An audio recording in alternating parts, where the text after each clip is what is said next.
సాపలో check చేసినప్పుడు నాకు పరిశుద్ధాత్మ కొన్ని విషయాలు చూపిస్తుంది. ఎందుకంటే మీరు ఒంటరిగా కూర్చొని ఏడుస్తున్నారు, ఏడుస్తూ అయ్యో నన్ను అందరూ వదిలేస్తారు, ఎందుకో ఏడుస్తా చెక్ చేసినప్పుడు ఏదో గొడవ అయింది, మీ హస్బెండ్ కూడా మిమ్మల్ని వదిలేశాడు, ఆయన చేత నా హస్బెండ్ వదిలేశాడు, నా వాళ్ళు వదిలేశారు అని చెప్పేసి, ఎవరమ్మా హస్బెండ్ వదిలేశాడు లేదు ఇంట్లో గొడవ ఉండని చెప్పేసి ఏడుస్తూ ఒంటరిగా ఏడుస్తూ కన్నీరు కారుస్తూ ప్రార్థన చేసేది ఎవరమ్మా?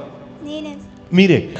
ఏమైందంటే ఇంట్లో ఒక సైతాను, ఒక దురాత్మ మీ ఇంట్లో ప్రవేశించడం చూస్తున్నాను. వాళ్ళతో మాట్లాడుతున్నావు, వీళ్ళతో మాట్లాడుతున్నావు, నీ వాళ్ళతో ఏం సంబంధం ఉంది, వీళ్ళతో ఏం సంబంధం ఉంది, వాళ్ళు ఉన్నారా వీళ్ళున్నారా, నువ్వు సంవత్సరం పనికిరావు, అది ఇది, నువ్వు పతివ్రతవు కాదు, అది ఇది అని చెప్పేసి అబండాలు మోపే ప్రయత్నం చేశారు. ఆ తర్వాత ఒక రోజు గొడవ ఎక్కువైపోయింది.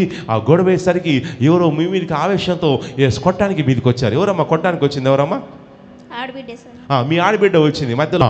అందువల్ల మీరు ఒంటరిగా కూర్చొని మీరు కన్నీరు కారుస్తూ, ఏంటి ప్రభు నా పరిస్థితి ఏంటి, నా బాధ ఏంటి, ఎందుకు ఇలా ఉన్నాను అని చెప్పేసి ఏడుస్తూ కన్నీళ్ళతో రోజు ఏడ్చేది ఎవరమ్మా?